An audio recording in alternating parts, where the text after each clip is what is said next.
मेरु देवापी राजा जो कल्पग्राम में तपस्यारत रहेंगे, उन्हीं से भगवान प्रसन्न होकर आएंगे, दुष्टों का संहार करेंगे और फिर सूर्यवंश की और चंद्रवंश की स्थापना होगी, सतयुग का प्रारंभ होगा। कब आएंगे? जब कलयुग के 800 वर्ष रह जाएंगे तब भगवान आएंगे। कितने वर्ष? 800 वर्ष। कलयुग की आयु कितनी है? कोई जानता है?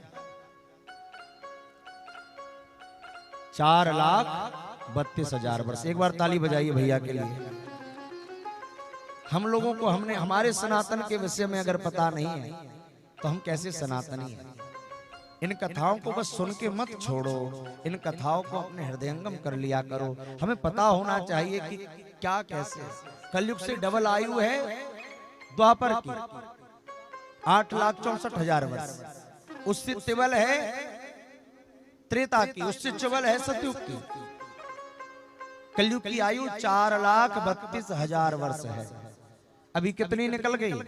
5,125 के करीब है जो निकल चुकी है।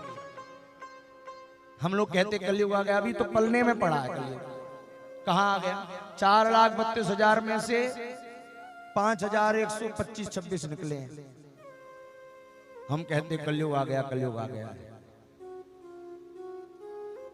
जब कलयुग का अंतिम समय आएगा ना, उपनिषद कहते हैं उस समय मनुष्य की औसत आयु रह जाएगी 12 वर्ष। इस समय औसत आयु 100 वर्ष है, जिसमें से 80 के अंदर ही साफ हो रहे हैं। ये धीरे धीरे घटते घटते 12 वर्ष पे आ जाएगी जब कलयुग का अंतिम चरण पहुंचेगा तब। अभी कलयुग का प्रथम चरण चल रहा है, 4 चरण है कलयुग के। संकल्प में बोलते हैं ना, कलयुगे प्रथम चरणे, कलयुग का पहला चरण। और जब चौथा चरण आएगा, मात्र 12 वर्ष की आयु में आदमी नाना नानी दादा दादी सब बन जाएगा। 12 वर्ष की आयु, इतना घनघोर कलयुग होगा।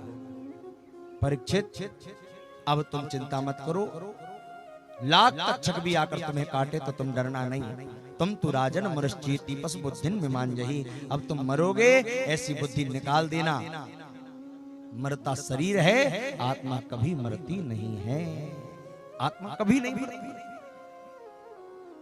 सुखदेव जी ने परीक्षित को दिव्य उपदेश दिया है।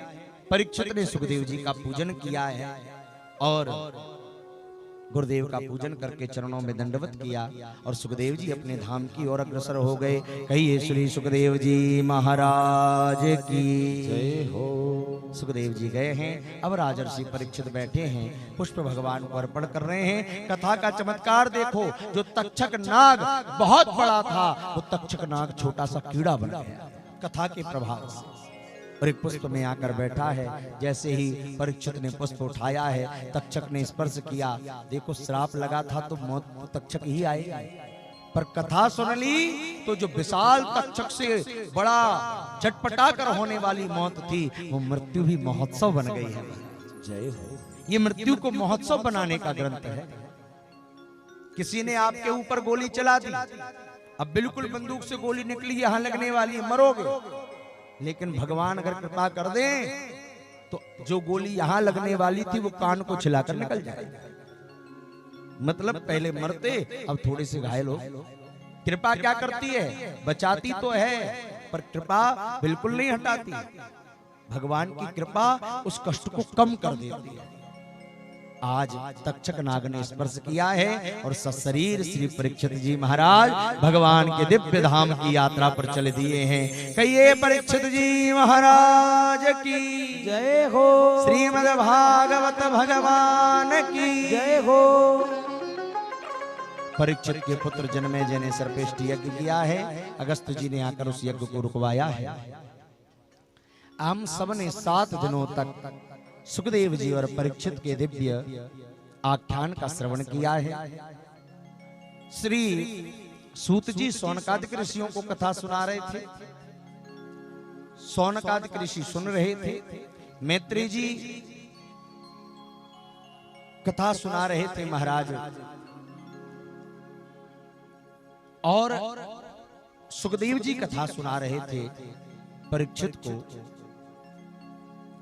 3 पुराण, 3 जगह कथा और चौथी कथा हम और आप यहां बैठकर सुन रहे थे। ये श्रीमद् भागवत जिसे हमने आपने 7 दिनों तक सुना है, ये भागवत की ऐसी संहिता है जिसमें 18,000 श्लोक हैं, 335 अध्याय हैं और 12 स्कंद हैं।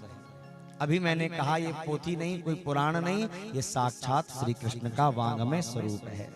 जैसे लोहे की मूर्ति होती है, लकड़ी की मूर्ति होती है, सोना चांदी की मूर्ति होती है, जैसे पत्थर की मूर्ति होती है, जैसे मिट्टी की मूर्ति होती है, ऐसी भगवान की शब्दमयी मूर्ति भागवत है। साक्षात श्री कृष्ण है। 7 दिनों तक इस पितृपक्ष में हम सब ने कथा को श्रवण किया है। आइए भागवत जी का अंतिम श्लोक जो पूरी कथा का निचोड़ है, सार है, पहले मैं कहूंगा फिर आप लोग दोहराएंगे।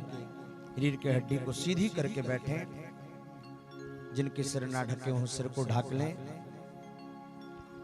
मैं कहूं आप लोग पीछे से दोहराइए भाव से।